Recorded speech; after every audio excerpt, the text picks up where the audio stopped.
Mereka ada di sana. Kenapa itu tidak pernah ditampilkan? Diskusi yang Kok dilakukan seolah-olah jeleknya saja yang dibahas? Alawiyah. Padahal sejauh ini yang saya tahu, Pak Guru ya, yang saya tahu, beliau itu oke lah, mungkin dengan gayanya beliau kasar, kita tidak setuju, oke. Tapi yang saya tahu, beliau itu mengkritik apa? Tempat remang-remang, kezaliman, korupsi, sama. Saya kira beberapa tema sama dengan Pak Guru sebenarnya. Tetapi mungkin karena beliau Habib dan memang banyak media yang kontra, sehingga yang ditampilkan jelek terus, dan itu menjadi sebuah kebenaran bagi sebagian orang. Itu yang mungkin perlu saya tanggapi. Ada yang mau tanggapi, Pak Guru? Saya meminta sebelumnya, biar kita tetap tidak berdebat kusir dan sebagainya, saya minta sekali lagi, ini mah kita nggak mungkin mereaksi sebuah fenomena dengan kata-kata. Jadi kita nggak mungkin membantah sebuah realitas dengan kata-kata. Jadi kalau misalkan tadi dikatakan bahwa kok yang jelek-jeleknya aja yang tampil, ini bukan soal 5 baik 1 salah kemudian yang diperhatikan yang salah, bukan. Sebenarnya masyarakat melihat apa yang terjadi paling aktual.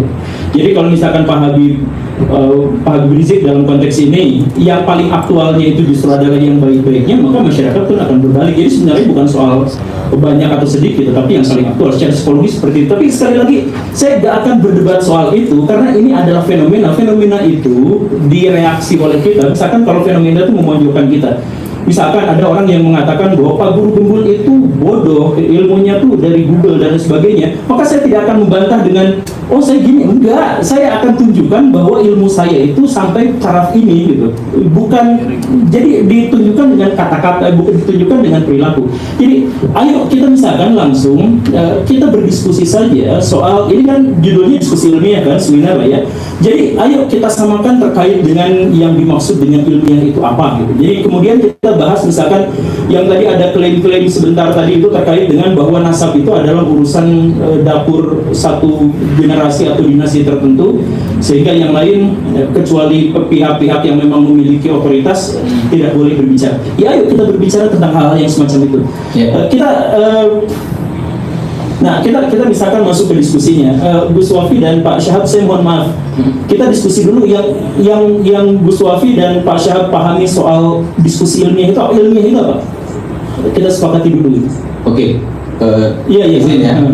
Oke, bismillahirrahmanirrahim. Jadi sementara karena gini Pak Gembul, mohon maaf ya, tadi itu sempat saya jawab karena saya memposisikan Pak Gembul adalah suara masyarakat yang sebagai wasilah saja. Ya, oke, kalau begitu, jadi ilmiah itu begini Pak Gembul. Di dalam kitab Lawami'ul Anwar yang ditulis oleh Al-Imam As-Safarini, jadi Islam itu memandang sebuah ilmiah kebenaran itu melalui 3 cara. Ya. Yang pertama adalah al-hawasus salimah, panca indera yang normal dalam menangkap sebuah riwayat ataupun yang lain. Yang kedua adalah khabarus shadiq, kabar yang pasti benar. Kabar yang pasti benar dibagi menjadi 2. Yang pertama khabarul mutawatir, kabar yang ramai diketahui orang-orang yang kredibilitasnya bagus. Yang kedua adalah khabarun nabi al-muayyad bil mu'jizat, kabar dari nabi yang dikuatkan dengan mukjizat. Yang terakhir adalah al-aqlu, akal. Itu ilmiah bagi saya. Bagaimana jadi yang dimaksud dengan ilmiah adalah seperti itu. Jadi sebenarnya kalau ngambilnya dari kitab, saya mohon maaf, itu masuk dalam historiografi tradisional, bukan ilmiah sebenarnya, bukan metodologis. Jadi maksudnya gini, yang dimaksud dengan ilmiah itu artinya dia memenuhi syarat metodologis dan sistematika keilmuan. Apa itu sistematika dan metodologi keilmuan? Jadi maksudnya gini, ketika Gus Wafi tadi menyebut satu referensi yang dianggap otoritatif dan itu berasal dari kitab begini dan begitu, itu adalah kitab teologis. Kitab teologis itu didasarkan pada apa? Keimanan. Dan keimanan itu tentu saja tidak bisa disesuaikan secara epistemologis dengan studi akademis apalagi ilmiah.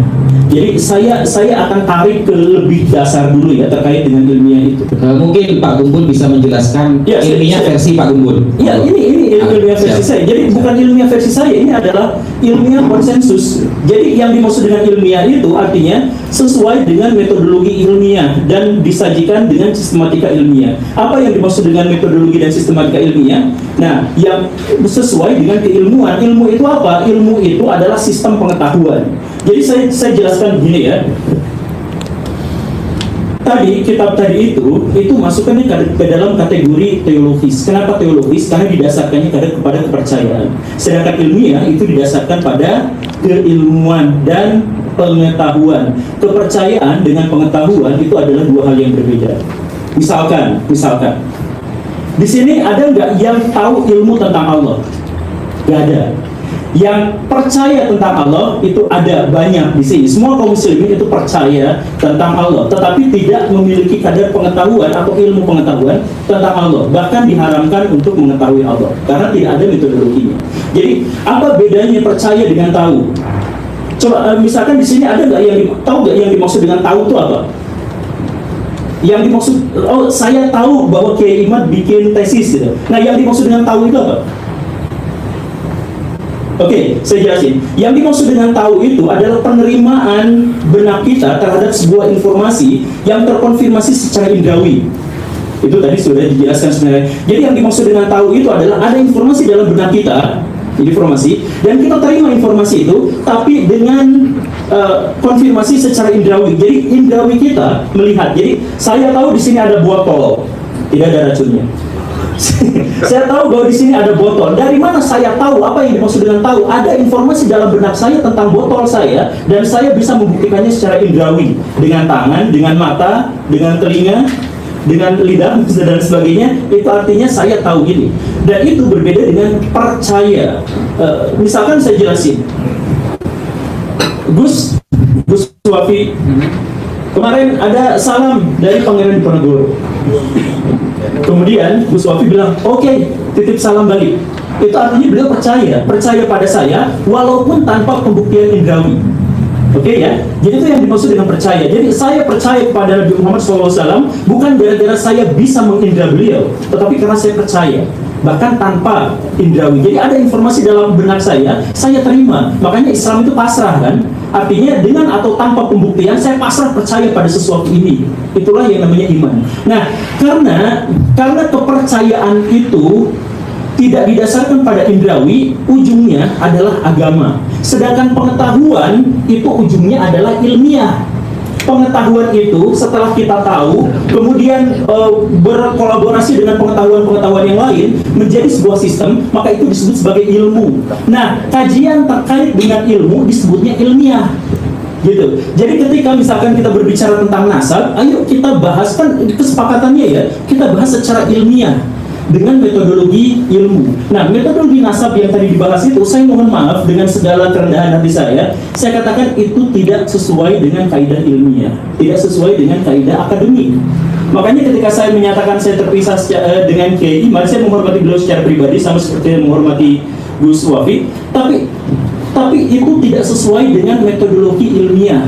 Salah satu contohnya, Gus Wafi pernah dalam perdebatan pertama itu dengan Pak Kori yang akhirnya dipermalukan pada yang di Banten. Iya, yang di Banten.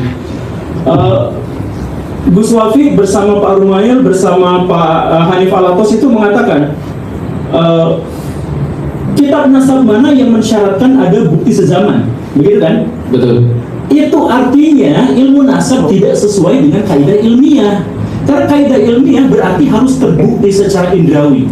Jadi maksudnya hal itu. Jadi saya misalkan ya, nanti kita diskusikan sama-sama. Gus Rumayel dan Gus Wafi mengatakan bahwa, atau misalkan Kiai Imad mengatakan bahwa nasab itu terputus selama 500 tahun. Terus Gus Rumayel kemarin mengatakan, oh enggak, ada temuan yang kami temukan lebih baru lagi, terputusnya hanya 150 tahun dan bahkan bisa segini, misalkan begitu ya. Terputus 150 tahun artinya adalah saya seperti tadi, saya ngomong sama Gus Wafi, Gus ada salam dari Pangeran Diponegoro. Karena Pangeran Diponegoro dengan saya itu rentang waktunya 150 tahun. Beliau wafat tahun 1855, saya lahir tahun 1985. Jadi ada rentang waktu sekitar 10 tahun di mana beliau hidup dan saya ada juga, rentangnya 150 tahun. Secara akademik, secara ilmiah, bolehkah Gus Wafi menerima perkataan ada salam dari Pangeran Diponegoro? Secara ilmiah tidak mungkin. Tidak diterima. Karena apa? Karena tidak mungkin secara indrawi ada orang yang bisa mengkonfirmasi itu. Kan begitu rumusannya. Nah, jadi kitab nasab, saya mohon maaf, metodologi nasab, saya mohon maaf ya, ada beberapa masalah itu termasuk historiografi karena apa? Di antaranya adalah kritik terhadap sumbernya tidak didasarkan pada teks. Kritik sumbernya tidak bisa diuji secara empiris. Oke, boleh saya jawab? Iya, iya. Begini. Oh, berarti dari awal kita sudah berbeda metode ilmiah berarti ya. Kalau Pak Gembul lebih mengarah kepada Indrawi. Sedangkan kitab yang saya sampaikan salah satunya adalah dengan Indrawi. Kenapa? Bukti kitab sezaman itu tidak diterima oleh para ulama. Maksudnya itu tidak pernah ulama itu menyampaikan mana bukti kitab sezaman. Justru ini yang lebih ilmiah, saya buktikan Pak Gembul. Islam itu Pak Gembul, ketika ada orang bicara kepada saya, Pak Wafi, saya tadi melihat ada orang tabrakan di sana. Ya, otomatis saya secara indrawi tidak melihat. Maka hanya agama Islam. Pak Gembul bisa survei di agama yang lain. Karena mungkin Pak Gembul sudah mempelajari beberapa agama. Nah, survei hanya Islam yang paling ilmiah. Tidak ada agama yang memposisikan akal paling profesional daripada Islam. Ketika ada orang mengabarkan kepada saya bahwa di sana ada orang yang tabrakan, sedangkan saya tidak bisa melihat itu adalah benar atau tidak, istilahnya dalam usul fikih yahtamilu sidqa wal kadhib, bisa jadi dia benar, bisa jadi dia bohong. Maka yang pertama kali dipandang adalah orangnya. Nah, bagaimana hadis Pak Gembul? Kalau sampai hadis sama ilmu nasab ini jauh lebih tinggi ilmu hadis Pak Gembul. Ya, Belum ya, belum selesai. Santai Pak Gembul, santai. Ini akan saya buktikan bahwa pertanyaan kitab sezaman itu sama sekali tidak ilmiah. Nah, kenapa? Karena begini, kredibilitas yang dilihat itu adalah orangnya, bukan teksnya. Bukan teksnya Pak Gembul. Makanya ketika saya berdiskusi dengan orang Kristen, Kristen bangga mereka memiliki ribuan teks kitab suci, tapi tidak ketemu siapa penulisnya. Tapi Al-Quran Pak Gembul, kita bisa buktikan, baik mungkin Pak Gembul nanti akan meminta sanad atau akan meminta manuskrip dan kredibilitasnya, kita bisa membuktikan bahwa ayat Allah ketika mengatakan inna nahnu nazzalna dzikra wa inna lahu lahafidun, kami yang menurunkannya dan kami yang menjaga, itu bisa dibuktikan. Kenapa? Karena dari 5 syarat hadis saja semuanya membahas orangnya Pak Gembul. Yang pertama, ittisalus sanad. Orangnya itu jangan sampai ada yang fiksi, apalagi fiktif. Harus benar-benar, kamu dapat dari mana kabar itu? Bahwa tadi ada orang yang tabrakan. Dari teman saya, benar nggak ada? Nah itu dibuktikan dulu. Yang kedua adalah rawi Pak Gembul. Orangnya memang terbukti bukan ahli maksiat, tidak pernah bohong dan memang orangnya amanah. Jadi yang ketiga, orang itu adalah orang yang bercekatan. Nah, kenapa kok kritikannya selalu kepada orangnya? Karena ini bukan wilayah indrawi Pak Gembul. Bagaimana lalu kemudian kita bisa meneliti orang yang 500 tahun lalu pernah melakukan ini dan itu hanya mengandalkan teks saja seperti perkataan Imam, mana kitab sezamannya? Ini justru tidak ilmiah. Kenapa? Karena perkara nasab ini bukan amrun qat'i Pak Gembul. Ingat ya, perkara nasab itu bukan amrun qat'i, bukan sesuatu yang 100%, tetapi amrun dzonni, keyakinan 80% ke atas. Sehingga ada teori Pak Gembul di dalam nasab namanya syuhrah wal istifadhah. Bagaimana komentar masyarakat dulu tentang dia, itu yang kita ambil. Begitu Pak Gembul. Oke, iya berarti ini menegaskan bahwa ilmu nasab itu tidak ilmiah. Karena sebenarnya kalangan akademisi itu menganggap bahwa ilmu nasab tidak ilmiah itu, satu adalah karena mengandalkan tradisi lisan, dan yang kedua adalah tidak memiliki metodologi yang pasti untuk bisa melakukan pembuktian, dan yang ketiga adalah subjektivitas. Dalam hal ini sudah ditegaskan subjektivitasnya oleh Gus Wafi. Tapi gini, metodologi ilmiah itu ketika saya mendapatkan kabar ada mobil kecelakaan di jalan, orang yang menceritakan kepada saya itu adalah unsur kedua atau ketiga. Yang pertama adalah saya datang langsung, apakah ada jejak kecelakaannya atau bukan. Jadi bukan pada orangnya, tetapi pada jejak-jejaknya. Jadi dalam historiografi memang terkaitnya itu adalah pada jejak-jejaknya, pada artefaknya, pada keberadaannya. Nah, terkait dengan yang tadi itu, misalkan saya tanya sekalian pada Gus Wafi, misalkan ya, ini contoh kasus lah ya, Kiai Imaduddin mengatakan kurang lebihnya adalah yang memasukkan, yang mencampurkan Ba'alawi ke dalam silsilah keturunan Nabi itu adalah Asyakran. begitu ya, menurut beliau. Kemudian menurut Pak Gus Rumayil Abbas, oh tidak seperti itu karena begini begitu. Oke, jadi di situ polemiknya ada satu orang yang namanya siapa nama lengkap itu? Ali Asyafran. Bagaimana metodologi bagaimana cara kita menguji, bagaimana metodologi apa yang bisa kita dapatkan untuk menguji bahwa beliau itu jujur atau tidak? Ya, komentar orang-orang yang kenal dengan beliau. Komentar orang berarti subjektif kan? Begini Pak Gubul, kalau ilmiah itu harus semuanya dengan indrawi kapasitas Ya kita semua. memang itulah ilmiah. Nah, tidak gitu Pak Gubul, tidak. Makanya Gini aja dulu. Referensi Pak Gubul bahwa ilmiah itu hanya dengan indrawi gimana? Bukan ilmiah itu bukan hanya dengan indrawi. Ilmiah itu hal pertama yang diuji adalah yang bisa terbukti secara indrawi. Jadi misalkan gini. Jadi kita itu hanya bisa menguji sesuatu yang nyata, gak mungkin menguji sesuatu yang goib. Ya. Mimpi itu gak bisa kita jadikan sebagai pedoman karena tidak bisa diuji secara indrawi. Misalkan Gus Wafi menceritakan semalam saya mimpi bertemu dengan Nabi. Boleh gak ngomong seperti itu? Boleh. Kemudian saya diwatakan seperti itu, boleh percaya juga boleh tidak. Tapi mau saya percaya atau tidak itu bukan pengetahuan saya, karena tidak ada metodologi khusus sampai sejauh ini yang bisa membuktikan apakah perkataan itu benar atau salah, gitu kan? Oke. Nah, jadi karena tidak ada pengujinya, maka itu tidak disebut sebagai ilmiah, tidak bisa disebut secara akademik, tidak bisa diuji. Apa yang bisa diuji dari sesuatu yang goib? Sekarang ada pernyataan. Ada seorang yang mengatakan bahwa ini begini. Dari mana dari mana metodologi yang kita gunakan untuk mengatakan bahwa dia telah jujur? Ya dari komentator orang sebelahnya. Komentator orang sebelahnya itu subjektif. Ada orang yang dekat, ada orang yang jauh, dan kita benar-benar tidak tahu soal itu. Jadi itu goib. Nah ini ini baru masalah dasar. Indrawi bukan satu-satunya, ini justru malah level yang paling dasar agar kita bisa mengetahuinya secara ilmiah. Jadi kalau misalkan sejak awal sudah dikatakan bahwa ini subjektivitas, buktinya apa? Buktinya pengakuan seseorang diuji berdasarkan komentar orang di sekelilingnya, subjektif.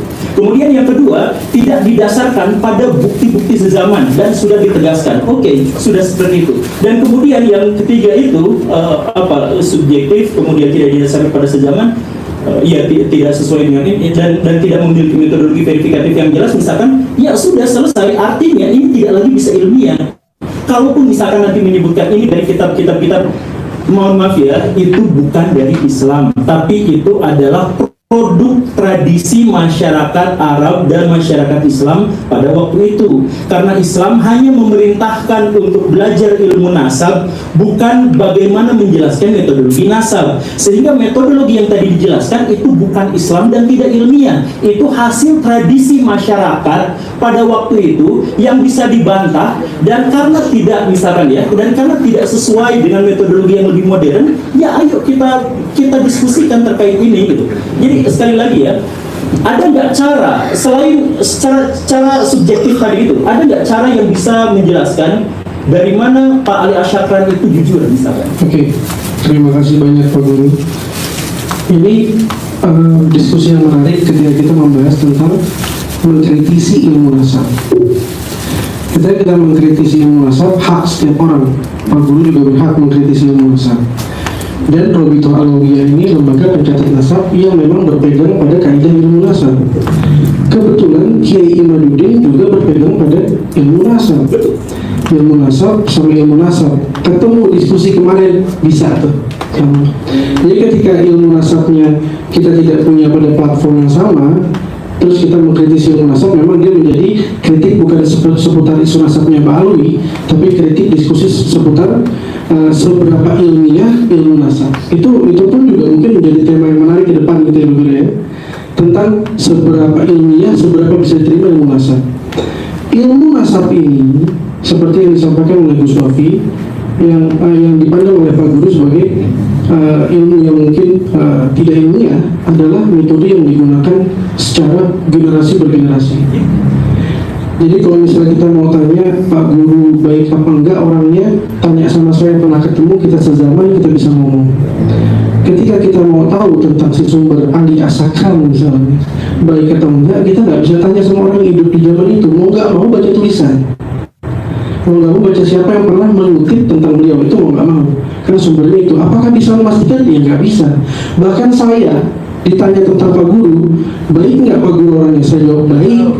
Saya pun juga bukan berarti menjadi orang bisa memastikan bahwa Pak Guru baik, nggak begitu. Poin lain adalah kalau misalnya kita berstatement dalam setiap ilmu manapun, bahkan di ENA, misalnya seperti Pak Guru berstatement, jadi di dunia Arab itu mengisbat nasab itu harus tes DNA gitu. Nah itu juga harus kita telaah gitu. Apakah betul di dunia Arab itu di luar kalau dia tes DNA baru diisbat? Kami survei nggak ketemu satupun narkoba yang mengisbat lewat tes DNA. Satupun orang yang hasil tes DNA akhirnya dia ketemu nih tiba-tiba jadi keturunan Rasulullah, nggak ada sampai sekarang. Diisbat sama narkoba manapun nggak ada. Artinya setiap statement itu normal, bisa salah, bisa benar, perspektif kita bisa salah, bisa benar, iya. Jadi perspektif ilmu-ilmu DNA misalnya. Terus poin lain misalnya, kalau misalnya kita lihat bagaimana kita bisa men-track orang yang jauh di belakang Ali Asakram, Ubaidillah. Bagaimana kita bisa men-track ilmu apa yang bisa digunakan? Ada filologi, ada arkeologi yang bisa juga berperan di sana. Nah, ada filolog misalnya menyampaikan berdasarkan ilmu filologi, Ubaidillah bin Ahmad ini tokoh fiktif. Berdasarkan filologi, Ubaidillah ini tokoh fiktif. Itu sebuah kesimpulan hasil dari penelitian. Kita minta penelitiannya, apakah pernah meneliti manuskripnya, pernah datang ke Hadramaut kah, cek semua peninggalannya. Kami berdiskusi, dan nanti setelah ini ada sesi penonton, masih ada sesi tentang filologi yang kita menghadirkan Prof. Titi Pujastuti dan Prof. Yasmin Syahab. Mereka yang akan menjelaskan bagaimana kesimpulan sampai pada filologi bisa membatalkan nasab Balawi atau membatalkan keberadaan Ubaidillah, apa proses yang harus dijalani begitu. Saya mohon maaf, dengan segala kerendahan hati saya mohon maaf. Ayo kita kembali pada diskusinya. Jadi kembali lagi. Mungkin seperti guru pun kasih waktu 5 menit biar gantian, soalnya kita kayak saling motor gak enak kesannya gitu, biar ada waktu masing-masing gitu. Pak Guru ini tadi yang saya tahu ada materi yang disampaikan ya? Ada, tapi nanti ini jadi kalau boleh Pak Guru nggak apa-apa. Nanti aja. Cuma soalnya kalau gak ada timernya saya belum selesai menjelaskan Pak Guru ada yang ingin cuma disampaikan. maksudnya gini, ini saya sampaikan kepada semua yang ada di sini gitu ya. Jadi gini, ilmu nasab sudah disampaikan tadi ya, bahwa itu adalah ilmu tradisi, itu buatan manusia dan disampaikan dari generasi ke generasi sebagai kaidah. Oke? Itu yang pertama. Jadi lepaskan itu dari Islam karena itu tidak ada dalam Quran dan Sunnah. Quran dan Sunnah hanya memerintahkan kita untuk mempelajari nasab, tetapi tidak menjelaskan bagaimana metodologinya. Metodologinya dibuat oleh manusia. Karena itu, maka dia sangat boleh dikritik dan wajib mengikuti perkembangan zaman. Nah, seiring dengan perkembangan zaman, maka orang-orang sekarang memiliki metodologi ilmiah dalam hal historiografi itu diambilnya dari mana? Pertama kalinya siapa? Imam Bukhari dan Imam Muslim. Ketika mereka melakukan kritik hadis, itu menjadi metodologi paling standar di masa lampau dan dikembangkan sampai saat ini untuk bisa mengetahui bagaimana sejarah di masa lampau itu terjadi. Jadi kalau misalkan kita mengkritik ilmu nasab, itu tidak apa-apa. Karena apa? Ilmu nasab adalah tradisi masyarakat masa lampau ketika mereka belum tahu metodologi yang lebih meyakinkan. Nah, sekarang ada banyak metodologi yang lebih meyakinkan. Jadi maksudnya, makanya saya bilang sejak awal saya tidak sesuai sependapat dengan Kiai Imad. Karena apa? Karena sama-sama menggunakan ilmu nasab. Padahal ini janjinya adalah diskusi ilmiah. Ilmiah itu yang tadi Bapak sampaikan itu bukan ilmiah, itu teologis karena didasarkan pada ketidaktahuan kita. Kan didasarkan pada ketidaktahuan kan? Saya tidak tahu gitu. Misalkan tadi Bapak bertanya kepada saya, bagaimana caranya untuk mengetahui saya baik dan buruk? Ya tidak tahu, ya memang tidak tahu. Yang mengetahuinya itu apa? Kita lepas dari hal-hal yang goib. Ilmiah itu gak peduli sama hal-hal yang goib. Kita fokus pada saya diketahui baik dan buruknya itu dari mana? Dari rekening saya ditransfer kemana? Apakah ke yatim piatu ataukah ke tempat dugem? Misalkan dari jejak-jejak yang bisa kita uji secara empiris. Bukan, wah saya baik, murah senyum, bukan seperti itu. Itu ya karakter saya, apakah saya menyumbang ini adalah ikhlas atau tidak, itu tidak di luar kaidah ilmiah. Kaidah ilmiah itu adalah yang mungkin bisa kita uji secara level terdasar. Cuma bertanya dulu. Ya udah Pak, masuk aja. Iya, mau bertanya Pak Anu. Coba ilmiahkan kepada saya bagaimana Pak Gembul tahu bahwa selama ini Pak Gembul sholat Rasulullah benar-benar seperti itu prakteknya. Saya menemukan catatan dalam Bukhari dan Muslim. Oke, Anda tahu ilmu hadis dalam catatan Bukhari Muslim? Tidak. Tidak.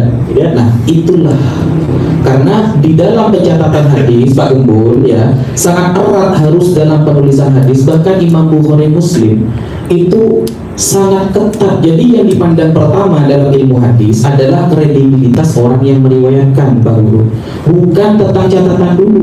Kalau kita seumpamanya kita bertanya gini, mana catatan tulisan asli Imam Bukhari di zaman Imam Bukhari sekarang? Kalau tidak bisa ditunjukkan, berarti Imam Bukhari lepas, tidak pernah ngarang kitab hadis. Gak bisa seperti itu Pak Guru. Ya bisa, jadi gini. Mungkin itu dulu ya pertanyaan saya. Coba ilmiahkan kepada saya bahwa Pak Guru selama ini sholat benar-benar seperti itu Rasulullah SAW. Saya jawab ya. Ya, ilmiahkan kepada saya. Saya tidak sholat dengan gaya ilmiah. Gimana? Karena itu kepercayaan. Saya bilang kepercayaan dengan ilmu itu terpisah secara epistemologis. Jadi kalau saya percaya pada Tuhan, saya gak akan mencari-cari Tuhan. Ketika saya sholat, saya gak akan mencari-cari tentang studi ilmiah, apakah sholat begini begitu. Itu didasarkan kepada kepercayaan saya kepada Imam Bukhari. Jadi itu adalah ranah kepercayaan. Nah, karena ini studinya adalah ilmiah, maka kita harus uji secara ilmiah. Jadi Pak Guru nggak salah. Iya, Jadi jadi beliau memiliki metode sendiri. Iya. bukan metodologi sendiri. Ini silakan cek manapun atau googling lah sekarang ya, googling yang dimaksud dengan metode ilmiah. Dan kalau misalkan tadi disebutkan dengan soal ini kan dapatnya dari Google, bukan gitu. Google itu gak pernah ngajarin manusia ya. Google itu adalah mesin pencari. Google itu mengkoneksikan antara manusia dengan orang lain. Jadi kalau saya baca tulisan Gus Baha di Google, itu saya bukan belajar dari Google. Saya belajarnya dari Gus Baha dan menggunakan Google sebagai metodologinya. Jadi gitu ya. Nah jadi kembali lagi, silahkan googling, silahkan cari informasi terkait apapun yang dimaksud dengan ilmiah itu. Level paling dasarnya adalah kita harus menguji secara objektif, bukan subjektif ya. Kalau subjektif bisa kesana kesini. Jadi objektif itu ya, yang dimaksud dengan objektif itu adalah sesuai objeknya. Jadi ini objek yang saya pegang. Ini objek yang saya pegang warnanya adalah putih. Betulkah? Tidak. Ini tidak warna putih, ini subjektif, ini konsensus manusia menyebut ini putih. Padahal kita sama sekali tidak mengetahui warnanya. Tapi kalau misalkan saya sebut bahwa botol ini, saya sebut di sini, botol ini ada di sini, ini objektif karena objeknya memang ada di sini. Begitulah. Jadi ilmiah itu artinya objektif. Kenapa? Karena dia bisa diuji sepanjang zaman. Jadi saya mohon maaf, kalau misalkan nanti ada uji statistik, kalau misalkan nanti ada uji DNA dan sebagainya, itu adalah ilmu pasti karena sudah ada metodologi yang bisa diuji kapanpun, bagaimanapun caranya, di tempat manapun, terhadap objek-objek yang manapun, hasilnya sama. Nah, kalau misalkan yang nasab tadi itu, karena tergantung pada misalkan pernyataan dari orang-orang yang ada di sini dan sebagainya, itu subjektif. Bisa nggak kita masukkan? Bisa, sangat bisa. Kalau dia tidak bertentangan dengan fakta-fakta objektif yang ditemukan. Itulah kurang lebih.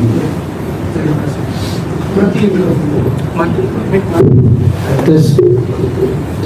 Ya, terima kasih Pak Guru. Jadi Pak Guru melihat apa yang beliau sampaikan adalah sebuah perspektif. Artinya ilmiah itu sesuatu yang bisa dipertahankan sepanjang zaman nantinya. Karena memang ilmiah itu sesuatu yang tolak ukurnya Nggak sepanjang zaman, bisa diuji berkali-kali dengan metode yang sama. Saya minta tolong slide dimunculkan. Belum Bisa? muncul. Nah itu masih extend. Extend ya, sebentar. Extend. Hah? Belum. Masih gambarin. Desktop. Coba Ini. Oh, Laptop ini. mirror. Laptopnya di mirror. Di mirror.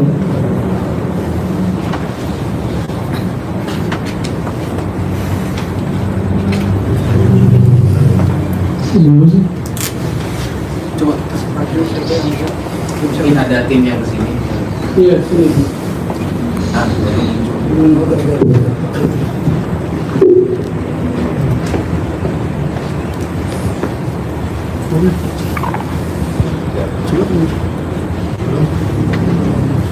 Ini kelihatan nggak? ya kelihatan ada. Oke, baik. Ini metode pencatatan karena yang munasab itu estafet, informasi yang estafet, diberikan generasi ke generasi ke generasi. Ada begitu banyak ulama yang mencatat dan mengakui nasab Balawi dari berbagai lintas mazhab, lintas negara. Ya. Oke, nggak apa-apa. Ini mereka semua mungkin berdasarkan kepercayaan dari catatan-catatan nasab yang diterima, terus mereka percaya akan catatan itu dan mereka mengakui gitu. Catatan ini banyak sumbernya. Dari yang kita catat di sini ada 140 sumber yang masing-masing bahkan bisa punya manuskrip yang berbeda-beda dan kesemuanya mengakui nasab Balawi selama berabad-abad. Termasuk yang disebut oleh Kiai Imad tidak ada data di abad ke-5, 6, 7, 8. Nah ternyata ada. Nah ternyata ada. Nah, terus kalau misalnya ternyata ada berarti hipotesis awal salah bahwa terputus 550 tahun. Bahwa ternyata hipotesis alias Sakar yang pertama salah. Bahwa yang pertama ternyata ada data yang lebih tua. Artinya penelitian itu belum selesai. Penelitian itu masih berlanjut. Dan statistik seperti ini, sekian banyak ulama, sekian banyak data berbeda negara, lintas mazhab, lintas generasi, berapa probability kita bisa bilang ini bohong semua? Gak bohong semua, cuman karena mereka menggunakan metodologi yang sama, ya kan? Tapi di sini sebenarnya kita sudah berhenti sih sebenarnya. Karena apa? Karena bahkan sebelum saya bertanya pun sudah disepakati bahwa metodologi nasab itu menggunakan subjektivitas dan sangat tidak tergantung pada bukti-bukti yang lebih empiris, kan begitu ya? Itu sebenarnya sejak awal sudah disepakati bersama. Jadi kalau misalkan sekarang ada yang mendeklarasikan bahwa metodologi nasab yang digunakan untuk menghubungkan antara Ba'alawi dengan Nabi Muhammad itu terputus, maka secara ini sudah diakui bersama karena tadi sudah disebutkan bahwa memang dasarnya itu adalah tidak empiris dan subjektif. Tapi coba misalkan kita bermain di ranah yang lebih pasti gitu ya, karena ini sudah selesai bagi saya menurut saya. Coba misalkan dicek yang tim saya minta ada, bisa nggak? Coba ditampilkan di slide. Ini sebenarnya ingin saya tunjukkan kepada Bu Sumail gitu. Tapi ada yang bisa nggak? Cuma sekali lagi ya, baik. Saya sangat mempersilahkan kalau misalkan ada orang-orang di sini yang beriman bahwa nasabnya itu tersambung dengan Nabi.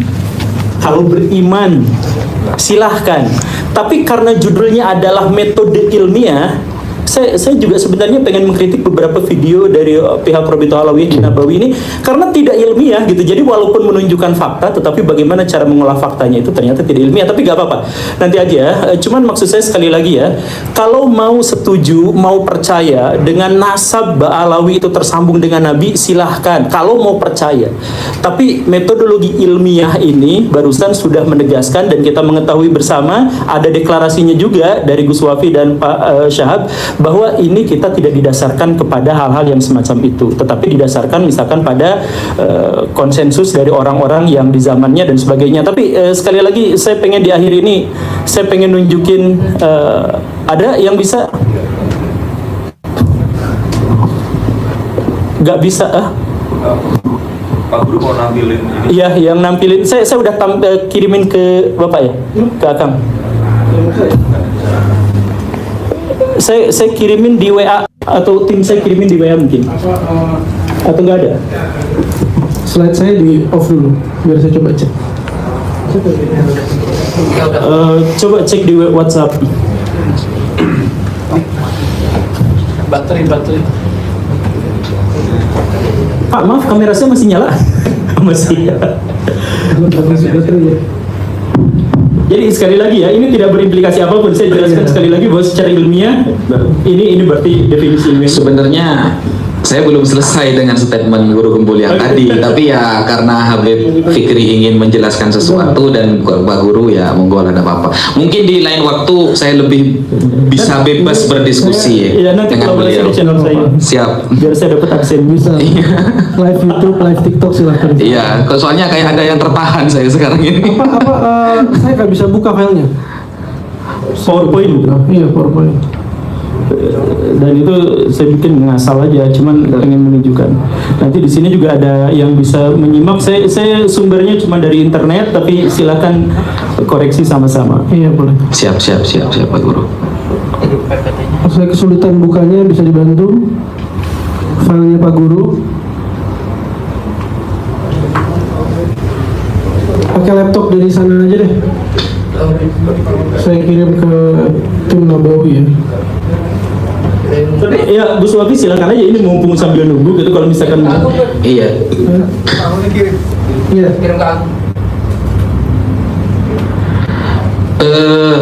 Coba contohkan kepada saya Pak Guru, karena saya sebenarnya dengan istilah subjektif itu versi yang disampaikan oleh Pak Guru ini belum terlalu paham standarnya. Mungkin Pak Guru bisa mencontohkan contohnya yang tidak subjektif di dalam agama, kasih contoh Pak Guru. Nanti baru kita lanjut. nggak ada kalau dalam agama, karena kita berbicara soal ilmiah.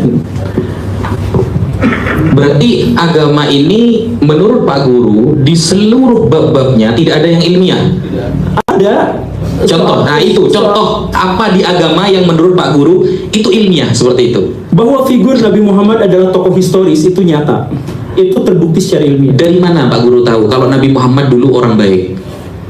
Kita gak bicara orang baik, tentang figur keberadaannya itu ada. Dari mana? Oke, dari mana tahu? Dari mana kita mengetahuinya? Dari jejak-jejak objeknya, dan berasal dari catatan yang tidak hanya bersumber dari satu pihak. Jejak objek. Coba seperti apa? Sorban misalkan yang seperti itu ya. Kemudian jejak-jejak yang ada di Mekah.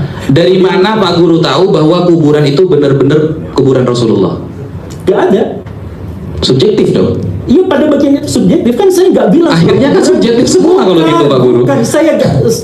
Perhatikan kata-kata saya. Saya mengatakan bahwa figur Nabi Muhammad SAW itu adalah figur historis. Saya nggak berkata soal kuburannya, saya nggak berkata soal apa. Jadi kan tadi dikatakan sorban kan kata Pak Guru? Bukan sebentar. Bagian dari agama mana yang bisa dinalar secara objektif gitu kan? Iya, betul. Nggak semuanya. Saya bilang nggak semuanya. Satu aja. Tapi ya itu figur Nabi Muhammad itu ada. Oke, tahu dari mana Pak Guru? Itu ada. Ada jejaknya. Jejak apa? Jejak itu berupa tulisan, berupa artefak, dan berupa sosiofak dan mentifak. Oh, subjektif berarti.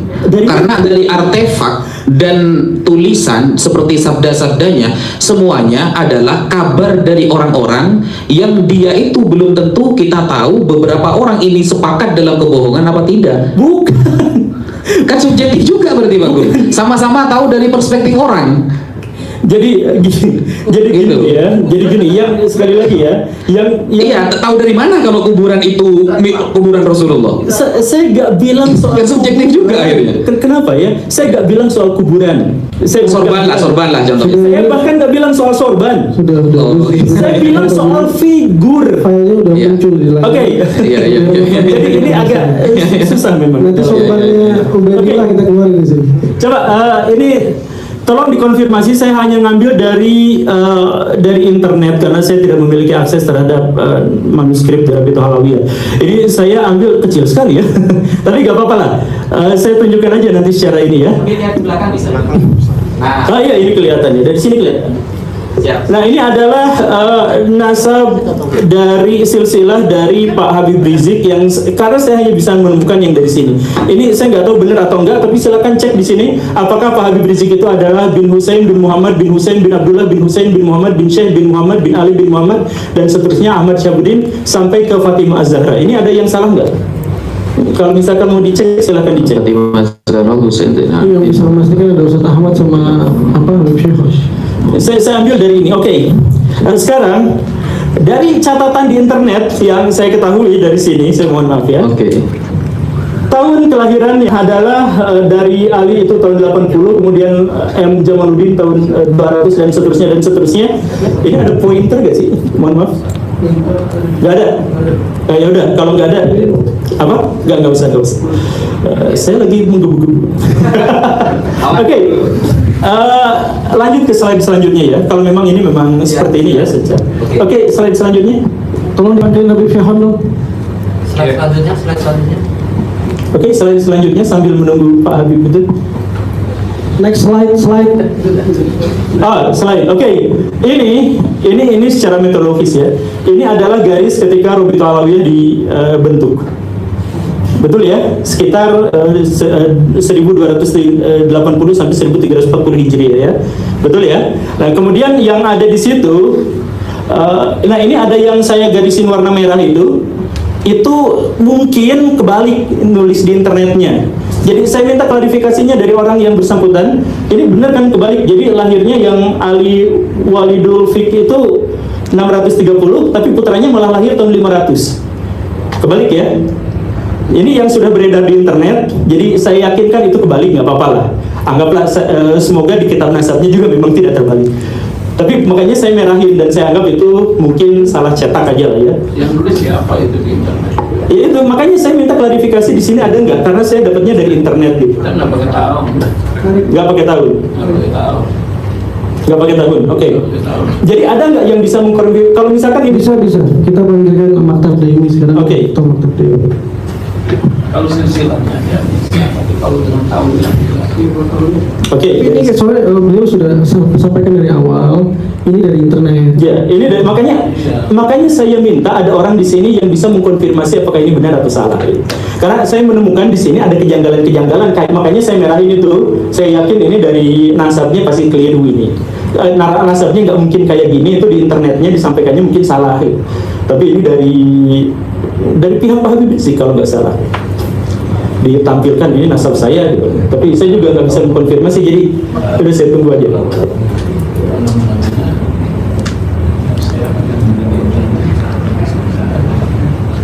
Jadi Pak Guru poinnya pada tahun-tahun kelahiran ini ya. Tapi makanya semoga saya salah gitu. Semoga ambilan dari internet ini keliru gitu. Ini Tadi ada kan ya? dijemput. mungkin aja dulu mungkin. Enggak atau dari kitabnya. Nah, ini ada. Karena Bukan. dasar perhitungan statistiknya memang dari tahun kelahirannya ini. Maka itu perlu diklarifikasi dulu ini benar apa enggak. Kamar mana? Oh, di kamar mandi. Jadi kita tunggu aja gimana? Nah, apa? Nggak apa-apa kalau ditunggu aja nggak apa-apa. Cuman saya sekali lagi menekankan ya bahwa metode ilmiah itu lebih baik tidak mendapatkan jawaban daripada mendapatkan jawaban yang salah. Jadi banyak sekali sebenarnya kaidah-kaidah dalam agama yang tidak diterima secara ilmiah, dan itu nggak apa-apa karena agama itu terkait dengan hal-hal yang goib. Iya. Cuma mungkin itu Pak Guru ya. Jadi konsep ilmiah yang disampaikan Pak Guru itu memang berbeda lah. Intinya gampangannya kita katakan berbeda karena begini Pak Guru. Memang Pak Guru tadi mengatakan bahwa al-hawasus salimah, panca indera itu memang metode yang paling bawah. Tetapi ternyata saya lihat tadi memang statement dari Pak Guru selalu mengarah kepada panca indera. Padahal itu metode yang paling bawah. Saya pengen mendengarkan mungkin dengan selain metode indrawi, apa yang menurut Pak Guru itu ilmiah? Ya, makanya gini nih, metode indrawi itu paling bawah, makanya kita mulai dari situ. Kalau dari situnya aja sudah salah atau sudah gagal, tidak bisa membuktikan, ya udah selesai, kita nggak bisa loncat pada level berikutnya. Jadi misalkan gini, siapa di sini yang bisa membuktikan bahwa matahari itu ada? Ya Ya, kita Kan sendiri yang kita bisa melihatnya. melihatnya, Ya. indrawi kan? Indrawi. Nah, apakah warnanya seperti itu? Ternyata ada metodologi lain yang menjelaskan bahwa apa yang kita indra selama ini tidak sama dengan yang sesungguhnya. Karena matahari ternyata warnanya tidak seperti yang kita lihat, karena warna yang kita lihat adalah sudah terdistorsi oleh atmosfer. Nah, artinya apa? Indrawi itu level bawah bahwa kita bisa melihat matahari dengan warna seperti itu. Tetapi apakah warnanya benar-benar seperti itu? Ternyata tidak, karena sudah terdistorsi. Nah, pengetahuan sudah terdistorsi itu dari mana? Dari penelitian lanjutan, dari studi empiris dan rasional. Dari Berarti perhitungan matematika. untuk hal-hal yang gaib, yang tidak terlihat, itu Pak Guru langsung mengatakan itu tidak bisa dibuktikan secara ilmiah ya? Betul, selesai. Selesai ya? Selesai. Makanya Seperti contoh Pak Guru ya, dari mana Pak Guru tahu kalau Pak Guru ini cucu dari orang yang bernama ini? Kan kita nggak bisa kan? Andai kan namanya ada kuburan ya, ada kuburan, kabar dari orang tua, itu bisa nggak Pak Guru benarkan kabar Bisa, dari orang bisa. tua? Apa penyebab Anda membenarkan itu kabar dari orang tua itu benar? bisa, tapi itu pernyataan subjektif. Nah, Oke, berarti berarti kita harus cari Ya. sumber-sumber lain yang menguatkan apakah itu sesuai atau tidak. Seperti yang tadi itu, setelah kita mendapatkan indrawi, kita uji dia subjektif atau objektif. Setelah misalkan kita uji objektif, kita kritik juga. Bahkan indrawi kita juga harus dikritik. Kan Bapak sering bahas misalkan tentang Al-Ghazali. Al-Ghazali itu kan pengkritik indrawi kita. Jadi ya semuanya dikritik. Setelah semuanya selesai, baru kita ambil Pak Guru, ini kita Oh, sudah ada. datangan siap, Oh, iya. siap, siap. Syehon. Jadi untuk ketua Maktab Daimi, posisinya Pak Guru dulu menanyakan gitu ya. Beliau akan Yes. memperhatikan sesuatu tentang nasab dari Rizik Sihab ini saya dapat dari internet, mohon maaf apakah ini benar atau tidak gitu. pertama urutan nasabnya, apakah ini sesuai? Kedua, ada data tahun Hijriah ini Yang keliru nih. Yang ini merah-merah itu saya pikir, saya yakin sih keliru. Jadi nggak mungkin ada di catatan nasabnya. Itu dari Syahib Marbat itu 500 tahun, tapi putranya tiba-tiba 630 tahun dan cucunya itu justru malah 574 tahun. Itu saya yakin keliru kan ya. Itu dapatnya tahun-tahun dari mana? Internet. Oh, internet. Bukan data yang pasti gitu. Iya. Makanya silakan dikonfirmasi apakah ini benar atau salah. Kalau mungkin misalkan kitabnya dicek sama-sama nggak apa-apa. ya karena buka kitab nasab Susah ya. kalau boleh bareng sama Pak Guru nanti. Iya, iya. Ya, Ya, boleh makanya nanti saya pengen ada kunjungan khusus saya pengen. Boleh. Diharapkan. Ini bukan kunjungan terakhir Pak Guru Gembul. Iya, siap. Kita udah janjian ya. Udah janji. Jadi munasab itu gimana? Ilmiah tidak? Tidak. Historiografi tradisional. Juga tidak. Apa? Ilmu akidah juga tidak ilmiah. Dalam pandangan saya, akidah haram diilmukan. Dalam pandangan saya. Jadi Ilmu nama ini Ya, karena kita tidak mungkin bisa membincangkan sesuatu tentang Tuhan. ini boleh diteruskan ya. Oke, lanjutkan. Jadi gimana Pak? Apakah Oke, ini kita karena memerlukan verifikasi dan Maktab Daimi kalau ini hari Ahad, Maktab Daimi itu libur. Oh gitu. Ya, Itu ya. nggak ada tim untuk. Jadi lanjut aja. Lanjutin aja. Oke, lanjut aja gini ya. Kalau ini dianggap lanjut, kalau ini dianggap memang untuk sementara waktu kita terima dulu ini kabar dari internet yang belum dikonfirmasi, bahkan ketika saya di Robitul Alawi. Ada satu mungkin. Urutan ininya aja. Urutannya aja lah, urutannya aja. Urutannya udah. Urutannya sesuai. Oh, lagi dicek. Oke. Nah, sekarang kekeluargaan baru Pak itu ada perempuannya.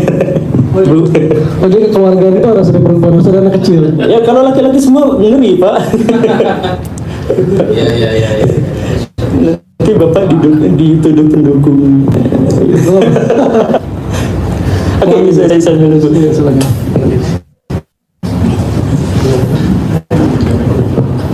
Ini apa buat para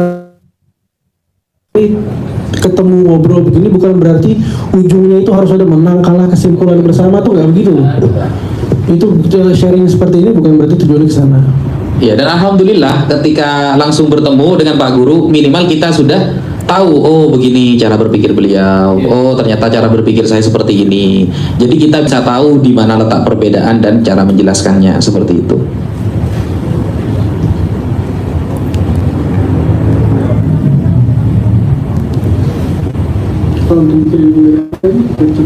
Iya, coba kemarin kirim tadi malam kah? Cekin dulu jadi nggak perlu waktu lama. Agar lebih objektif. Iya, belum buka data asap kan? Harus Soalnya ini dadakan nih. Oke, jadi Pak Guru Benar, sudah benar katanya, Pak Guru. urutannya sudah betul. Bener. Urutannya sampai sejauh ini urutannya sudah benar, tapi angka tahunnya nanti dicek kemudian gitu ya. Oke. Iya, bukan. Itu Ini yang saya merahin tuh itu ada nama yang salah. Gimana? yang salah. Jadi itu Abdurrahman bin Ali. Abdurrahman bin Ali. Abdurrahman bin Yang ini Abdurrahman Asgaf ini harusnya Abdurrahman bin Ali. Bukan. Abdurrahman Asgaf punya anak Abu Bakar, Abu Bakar punya anak Ali. Oh, Asyaih itu berarti diganti Ali. Asyai ini Ali. Ya. Oke, hanya itu saja. Bentar.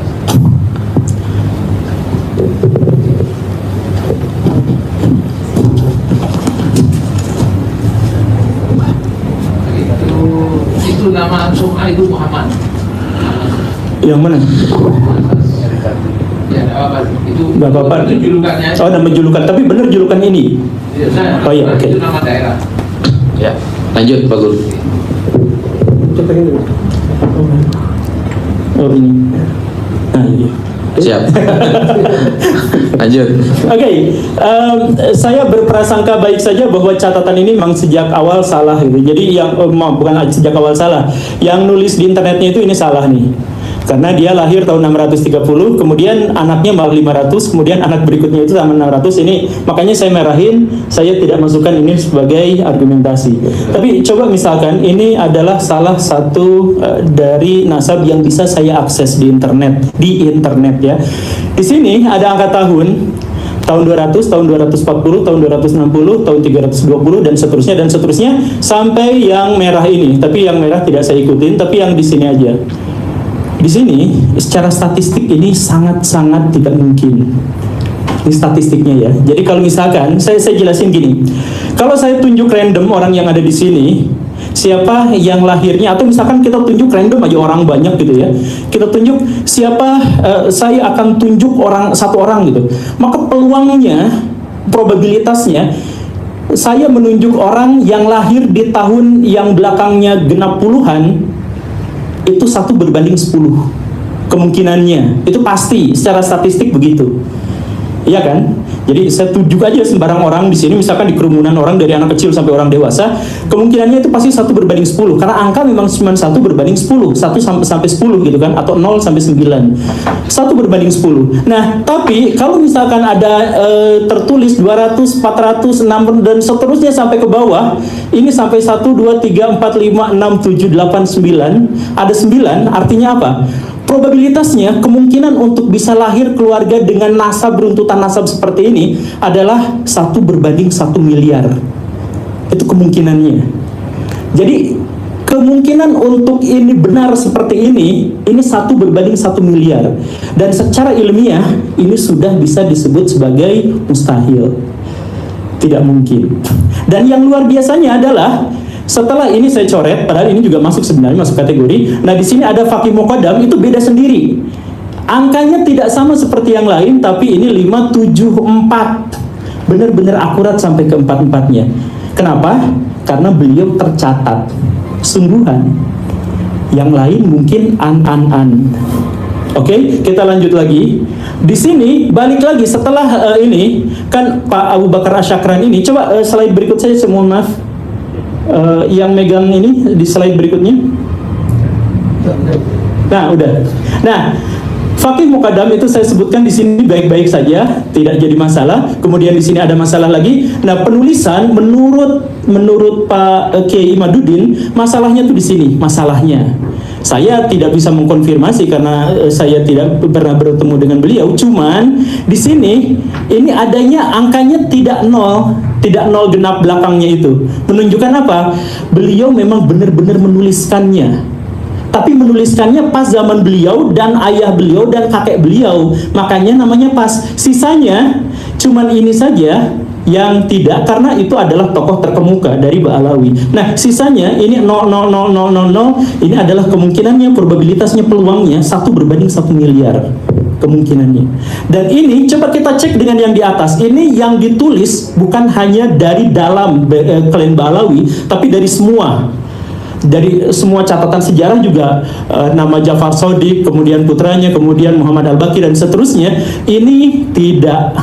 Jadi yang mencurigakan tetap di sini dan di sini, dan kemudian berlanjut setelah Abu Bakar Asyakran ini yang katanya kata Kiai Imad itu mencangkokkan kesininya gak jadi masalah, di sininya bermasalah lagi sampai kakeknya atau ayahnya Pak Habib Rizik yang ada di sini. Ini kemungkinannya berapa? 1, 2, 3, 4, 5, 6, 7, 8, 9, 10, 11. 11 itu 1 berbanding 100 miliar. Kemungkinan bahwa nasab ini benar tuh 1 berbanding 100 miliar. Kalau memang angka tahun ini benar, saya berharap angka tahun ini salah. Memang salah. Karena yang benar adalah, Jadi memang salah angka tahun-tahun ini. Tidak ada pengamatan apa yang menulis tentang Bahwa tidak pernah ada pencatatan memperkirakan hari kelahiran, tahun kelahiran. kalau kematian sebagian tercatat. Oke. Jadi ini sebenarnya adalah dilema trap. Dilema trap itu maksudnya adalah ketika angka ini justru terbantah, maka pernyataan saya itu menjadi dibenarkan, yaitu tidak ada catatan terkait dengan orang-orang yang dimaksud. Kalau tidak ada catatan, ya sudah, berarti secara akademik kita bisa nyatakan bahwa ini memang tidak dapat diterima. Sekarang saya tambahkan lagi. Oke? Sekarang saya tambahkan lagi. Ini dari sini ke sini, ini 39. 39 dari seharusnya Nabi Muhammad sampai sekarang itu rentang waktunya adalah sekitar 1400 sekian tahun. Kita bulatkan 1500 tahun biar nggak susah. Kita bulatkan 1500 tahun sampai sekarang kurang dikit lah ya. Nah, generasi yang berpindah dari situ ke situ itu seharusnya adalah 78 generasi. Minimal. Jadi selama 1500 tahun, generasi yang berpindah itu seharusnya adalah 78 kali. Atau minimal banget 58 kali. Itu kalau semuanya nikah tua semuanya, atau punya anak tua semuanya. Nah, ini di sini hanya ada 39. Sekarang kalau dihitung dengan statistik Poisson, silahkan dimasukkan rumusnya. Kalau dalam rata-rata generasi itu ada 78 atau 56, ya bulatkan aja jadi 66 lah ya. Bulatkan 66, sedangkan satu ini hanya ada 39 generasi. Secara statistik kemungkinannya adalah 1,2 berbanding 1 juta. Jadi dari 1 juta kemungkinan, 1 juta peluang, kemungkinan lahirnya generasi semacam ini adalah 1,2. Artinya kalau ditambah tadi yang miliar-miliar, alhamdulillah karena tidak ada datanya, tapi kan berarti tidak ada ininya, berarti tidak ada datanya. Nah, ini secara totalnya seperti ini pun artinya kemungkinannya cuma 1,2. Dan ini hanya terjadi pada dari sini ke sini, sedangkan yang ininya baik-baik saja, karena yang tercatat bukan hanya dari kalangan internal, tapi dari kalangan internal. Maksudnya, balik lagi, kalau secara DNA kita bermasalah, secara statistik juga bermasalah, padahal dua itu adalah ilmu yang bisa diuji. Silakan statistik saya diuji, bisa diuji kapanpun, sama bapak ini diuji bisa. Jadi kalau misalkan ya DNA kita butuh perdebatan, silahkan. Kalau misalkan NASA butuh perdebatan, statistik bisa diuji sekarang juga. Ini probabilitasnya terlalu kecil. Dan terlalu kecil itu secara kebetulan justru hanya terjadi setelah Ali, setelah Ja'far Shadiq, putranya kemudian Ali. Nah, dari sini ke sini, ini secara statistik agak susah untuk bisa diterima, karena kemungkinannya 1 berbanding 100 miliar, 1 berbanding sekian miliar, dan yang terakhir yang untuk jumlah generasi 1,2 berbanding 1 juta. Jadi silahkan langsung diuji secara statistik, saya pakai Poisson, silahkan ya. Tapi yang mau uji statistik yang lain juga dipersilahkan. Ya, ini terima kasih banyak. Ini argumentasi yang menurut kami cerdas. Beliau mengambil data lalu coba menghitung. Ini mungkin yang originalnya Guru Gembul dalam menganalisis nasab Pak Alawi. Ini boleh kami jawab, Gus? Apa, Gus? Ya, silakan. Boleh ya. Baik. Sebelum kami mulai jawab, apakah ini yang dimaksud ilmiah tadi? Ya. Ini ilmiah ya? Ya. Yang kami tadi nggak ilmiah? Ya. Oke. Kalau ini ilmiah, Saya rasa lebih logis yang kami jelaskan tadi dalam metodologi Islam. Karena sebelum kita ambil data, kita cek dulu sumbernya siapa ini. Orangnya kredibel nggak untuk memberikan data ini sebelum kita jadikan sebagai bahan perhitungan kita. Itu pertama. Karena ini Ya, makanya tadi saya minta sebelum ini presentasi, saya minta silahkan ini uji dulu benar atau tidak. Kalau sudah ada konfirmasi, baru saya lanjut. Berarti ini masalah pertama sudah selesai kan? terus kita akan mulai masuk ke materi bagaimana menyikapi kalkulasi keturunan ini. Bahwa seharusnya generasi dari 1500 tahun atau 15 abad itu harusnya sekarang di 58 sampai 78 harusnya range. Itu 58 udah parah banget gitu ya. Ya, udah tua-tua banget itu. 58 harusnya itu 58 sampai 78. Oke. Boleh Apa boleh bertanya? boleh Sob. Yang dimaksud 78 itu apanya? generasi, Perpindahan generasi. Iya. Jumlahnya dari Rasulullah sampai sekarang seharusnya ada 78 harus 78. Berarti tiap generasi itu umur berapa dia punya anak? umur 25 tahun. Oke. Kalau misalkan ngambil yang terjauh yang tadi itu misalkan 66 itu umur 30. Baik. Terima Dan itu kasih. statistik internasional. Ya boleh. Baik, terima kasih Pak Guru. Slide-nya udah muncul ya untuk kalkulasi jumlah keturunan Alawi. Terus berapa kalkulasi rata-rata keturunan Alawi sekarang? Betul yang Pak Guru sampaikan tadi, 39 sampai 44. Boleh diambil lauhah yang di sana? Ada lauhah, tolong diambilin bawa ke sini. Ditaruh di sini aja. Oke. Terus kita 39 sampai 44. Nah, salah satu sampel utama dari tes DNA itu Raja Abdullah Jordan. Kerajaan Jordan itu salah satu sampel utama mengukur J1-nya untuk menentukan di sana, taruh sana, di atas ini. Pajang ke sini. Salah satunya adalah Raja Jordan. Raja Jordan itu keturunan ke-41. Ini Raja Jordan 41. Kalau dia diragukan, itu DNA J1 diragukan semua. Karena dia sampel utama. Raja Jordan generasi ke-41. Ada lagi yang diakui sama kubunya Kiai Imad juga, nasab Syekh Jamil Halim Al-Husaini. Ini beliau bukan dari Ba'alawi. Beliau di 40. Beliau sekarang di 40 generasinya. Saya pakai catatan saya dari Maktab Demi, saya ke-42. Gus Wafi keberapa? Gus Wafi lah itu tentang itu. Enggak bercanda.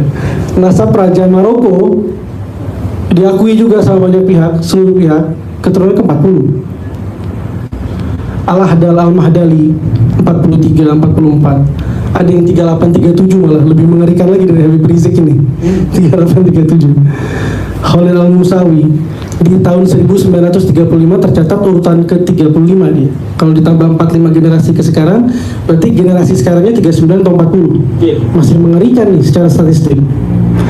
Arifai, Al-Balhi. Jadi yang dibatalkan banyak sekali dengan metode ini. Lalu bagaimana cara kita melihat fenomena seperti ini? Kalau kita hitung, Karena semuanya menggunakan metodologi nasab yang sama.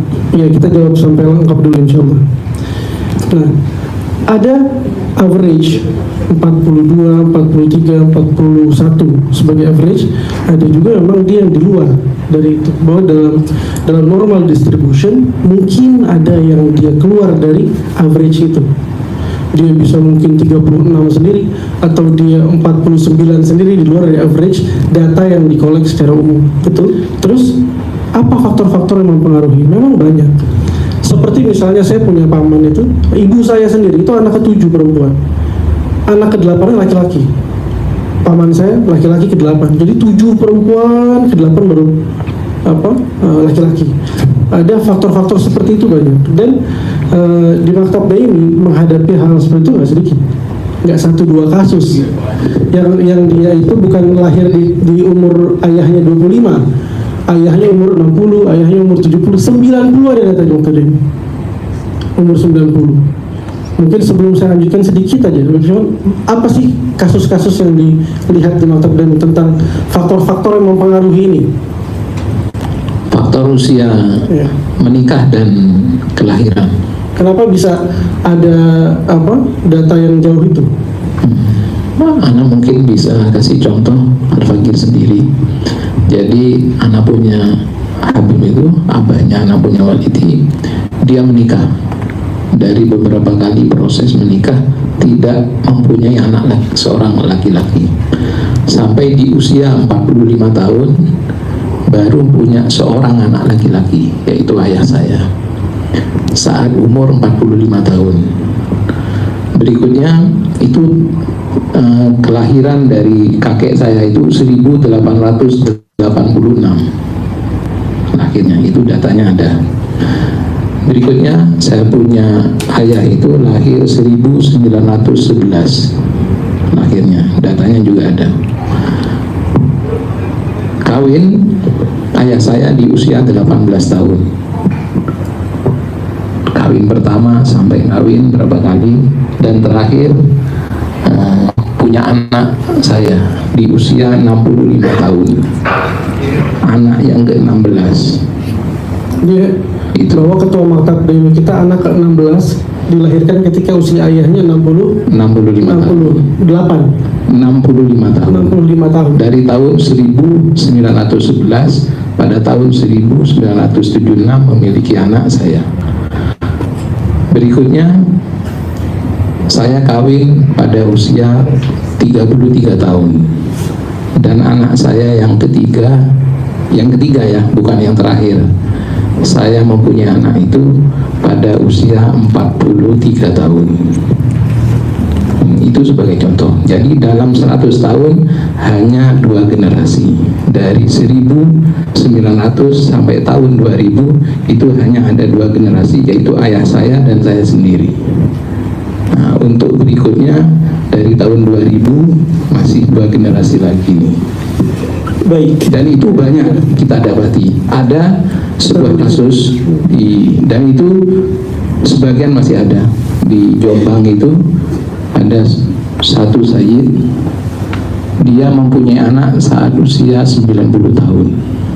Oke. Baik. Ini boleh saya selesaikan dulu? Oke, silakan. Boleh. Jadi banyak faktor mempengaruhi itu. Jadi kalkulasi statistik memang harus juga kita lihat dalam kondisi antropologinya juga seperti apa di masyarakat itu. Lalu kalau misalnya kita terapkan kalkulasi 25 average, kalau misalnya dia di keturunan ke 58 sampai 78 berarti dia tidak logis, nggak masuk dalam kalkulasi. Ini semua nasab sadah batal semua. Semua keturunan Rasulullah nasabnya batal semua. Itu pertama. Konsekuensi kedua, kebetulan nggak cuma nasabnya keturunan Rasulullah Muhammad yang yang batal, tapi kerajaan-kerajaan di Eropa juga batal semua nasabnya, karena kalkulasinya tidak 25 average-nya, ya, dia ada di 31, sama dengan Alawiyin, average selisih antar generasi tadi. Dan kita tidak perlu capek-capek bikin Excel, ambil dari Google tadi. Yang perlu kita lihat udah ada penelitiannya tentang itu yang dibuat sama Richard Wong. Nah, mereka menghitung bahwa ternyata average dari jarak antar generasi tadi itu adalah, kalau laki-laki ya, patrilineal, laki-laki, kalau perempuan ini dia memang jarak antar generasinya lebih muda, 23,2 tahun. Perempuan tuh, perempuan ke perempuan tuh 23,2. Kalau laki-laki gimana? Laki-laki itu 30,7 tahun. Jarak antar generasi, ayah, anak laki-laki. Anak laki-laki, average-nya 30,7. Sudah ada yang hitung ilmuannya, saya rasa. Dan kebutuhan kalkulasi ini sama dengan Alawiyin, sama dengan kerajaan-kerajaan di Eropa, sudah ada kalkulasi ilmiahnya. Saya rasa ini lebih relevan untuk dijadikan rujukan. Baik, saya ya. Jadi gini, kasuistik tidak bisa membantah statistik. Gitu. Jadi Gus Rumel juga sempat ngomong, keluarga saya juga nggak kayak gitu. Selamat datang Gus, saya nungguin Oh iya, ada Gus Rumel hadir ini, baru hadir. Cuman waktu saya nggak lama ini berapa. Tapi gini, nantilah masuk di channel saya Pak. karena saya pengen dapat uangnya itu. Nah jadi gini, kasuistik itu gak bisa membantah statistik. Jadi kalau misalkan ada sebuah definisi yang menyebutkan bahwa yang dimaksud dengan mamalia itu adalah makhluk, yang dimaksud dengan manusia itu adalah makhluk dengan 2 kaki dan 2 tangan gitu. Itu gak bisa dibatalkan dengan saya tangannya cuma 1 kok, ya gak bisa, karena itu adalah kasuistik itu. Jadi itu adalah orang per orang. Terkait dengan banyak kok yang seperti itu, ya kita tunggu datanya sebenarnya. Nah kalau misalkan tadi ada penelitian bahwa kalau misalkan laki-laki itu justru umurnya 30 tahun, ya ini membenarkan statistik yang tadi bahwa statistik itu adalah umur 25 sampai 30 tahun. Jadi seminim-minimnya berarti ya udah 66, tetap jaraknya terlalu jauh gitu. 66 tetap jaraknya terlalu jauh dari 39 gitu. Mungkin Pak Guru, kasih saya contoh siapalah menurut Pak Guru yang dia kakeknya itu nanti hitungannya sesuai dengan statistik Pak Guru dan samakan dengan zaman atau yang mendekati dengan zaman Nabi Muhammad SAW. Contoh begini, karena begini Pak Guru, ketika Pak Guru memiliki data ya hitungan sendiri, sedangkan kita sudah menerapkan beberapa penelitian yang orang-orang yang sudah kredibel. Penelitiannya membenarkan saya. Lah enggak, maksudnya begini, secara hitungan Pak Guru ternyata iya beberapa, tunggu dulu Beb. Iya bentar dulu Beb. Saya pengen contoh dulu dari Pak Guru Gembul. Pengen contoh dari Pak Guru, ada nggak? Oh ini loh, ternyata keturunan raja ini dia hidup di zaman ini, setelah dihitung ternyata 78. Satu saja mungkin contohkan, mungkin ada Pak Guru. Selama menggunakan metode nasab seperti itu tidak ada. Tidak apa-apa, metodenya Saya ini ngitung gitu ya, kalau dari Hijriyah aja, dari kita sekarang 1444 Hijriyah, hitung dari Hijriyah lah, dari hijrah ya. Yeah. Ke sekarang itu kita bagi dengan data dari jurnal tadi 30,7, saya genapkan 31. 1444 dibagi 31 hasilnya 46. Saya 42 misalnya. Jauh sekali ke 66 atau ke 78 gitu. Itu apa? dia 20 sampai 25 katakannya. Itu tidak mutlak semua orang pakai itu. Iya. Yang ada 3 generasi per 100 tahun atau 3 Itu kan kaidah Ibnu Khaldun yang mengatakan bahwa per 100 tahun 3 generasi. Alauddin sesuai dengan itu. Kerajaan-kerajaan di Eropa sesuai dengan itu, sesuai dengan kaidah Ibnu Khaldun, sesuai dengan kalkulasi ilmiah. Lalu kami mau tanya sekarang, 66 itu gimana hitungnya? Per 1000 tahun itu ada 40 generasi. Per 1000 tahun. Per 500 tahun itu berarti 20 generasi. 100 tahun. Per 100 tahun berarti berapa? Sekitar 4 generasi. Ya, 3 atau 4 generasi. Itu sekitar segitu. Nah, ini kita bisa cek pada data pribadi masing-masing aja. Nggak, kalau misalkan ditanyakan contoh, ya sudah, contohnya adalah saya gitu, orang tua saya. Tapi kan itu contoh-contoh per contoh gitu.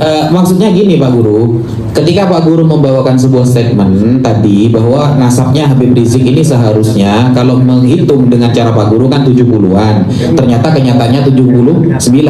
Mungkin Pak Guru punya 39. Mungkin Pak Guru punya contoh, ini loh keturunan raja ini hidup di ini, ternyata setelah dihitung 76. Satu saja saya ada contoh. Gak ada. Karena menggunakan nasab yang sama. Statistiknya yang salah berarti. Bukan statistiknya yang Kalau gak ada contohnya sama sekali kan biar berarti. Saya minta untuk audiens tidak masuk ke dalam diskusi, menahan diri tidak. Makanya kita karena menggunakan nasab yang sama.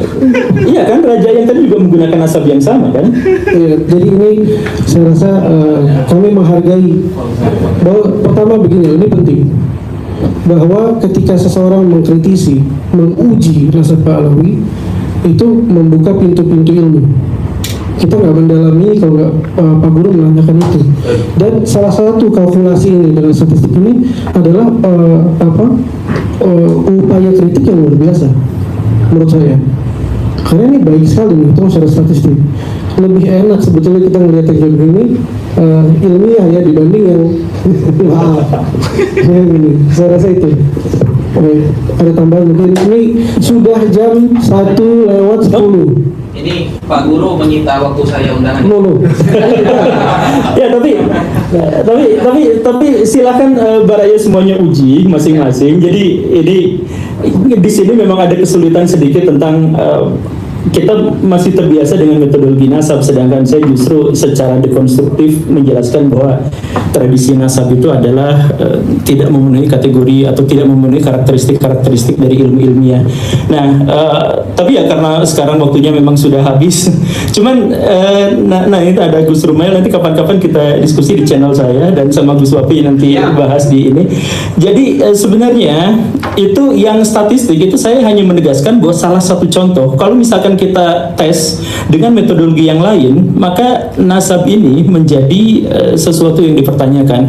Kemarin kita bahas misalkan genetik, soal DNA dan sebagainya, tapi itu akan sangat sulit. Nah, coba bayangkan kalau misalkan dalam statistik, dalam DNA misalkan kita menemukan ada kejanggalan-kejanggalan, sedangkan dalam nasab yang tidak terverifikasi secara ilmiah itu yang diterima, yang digunakan, ya kita bisa pilih mana yang baik, mana yang benar dan mana yang salah.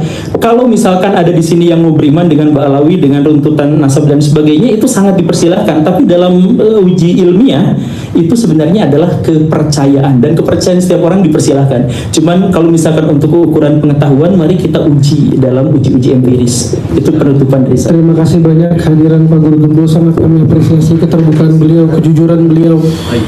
Artinya beliau menyampaikan sesuatu di ruang publik, lalu beliau juga bersedia untuk berdiskusi. Nah, ini yang penting. Ini keren, luar biasa. Ini hebat. Dan kami berharap ini menjadi edukasi buat masyarakat. Kebebasan berpendapat itu ada. Dan ketika diskusi bisa kok santai begini, enak begini bisa. Dan saya nggak diracun. Nggak diracun ternyata sih. Ternyata nggak diracun. Saya cobain lagi ya. Oh, dicobain lagi, coba. Takut belum bereaksi. Coba. Enggak ada cyanidanya. Baik, terima kasih banyak Pak Guru Gembul atas kehadirannya. Terima kasih banyak Gus Wafi atas kehadirannya. Terima kasih kepada hadirin. Kami akhiri pertemuan diskusi hari ini. Assalamualaikum warahmatullahi wabarakatuh. Demikian diskusi yang dilakukan oleh Robito Alawiyah terkait polemik nasab Ba'alawi. Dalam hal ini dihadiri oleh pakar-pakar seperti ada Guru Gembul dan Gus Rumail dan beberapa tokoh dari masing-masing. Beberapa kesimpulan dan beberapa argumentasi sudah disampaikan. Kita bisa mengambil pelajaran dan mengambil kesimpulan masing-masing dari sudut pandang kita masing-masing. Terima kasih sudah menonton video di YouTube Pesan Guru. Semoga menambah wawasan kita tentang agama dan keislaman. Wassalamualaikum warahmatullahi wabarakatuh.